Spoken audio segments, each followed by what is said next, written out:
Sa ilalim ng makapal at mabigat na tipak ng semento at iba pang debris, natunton ang isa pang biktima ng pagguho ng gusali sa barangay Balibago, Angeles, Pampanga bandang alas 9 kagabi. Meron po silang naaamoy na panibagong kaya stop operation na naman po at kailangan nilang pasukan ulit at i-search and rescue po yung biktima.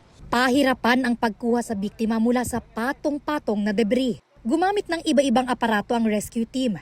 Mag-aalauna kaninang madaling araw, na-retrieve ang katawan. Ito ang ika-6 na kumpirmadong namatay sa trahedya. Itinurn over ang bangkay sa City Health Office para maproseso at makilala. Sa huling tala ng mga otoridad, may 14 pang pinaniniwala ang natabunan ng guho. Base yan sa listahan ng foreman ng gusali. Hindi pa kasama sa bilang ang mga iba pang posibleng nadamay sa disgrasya. Panawagan ko lang po sana po masagip sila at buhay po sila. Hindi pa rin po kami nawawalan ng pag-asa. Kung buhay sila mas maayos. Ayon sa Angeles LGU, nakipag-ugnayan na sa kanila ang may-ari at kontraktor ng gumuhong gusali na Golden Years Construction at Steelworks Corporation.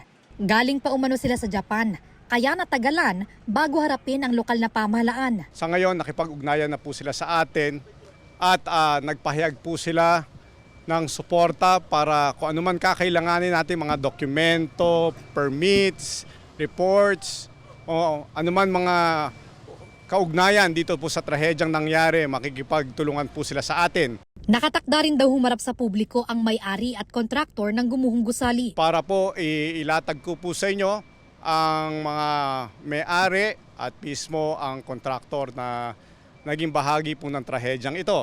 No?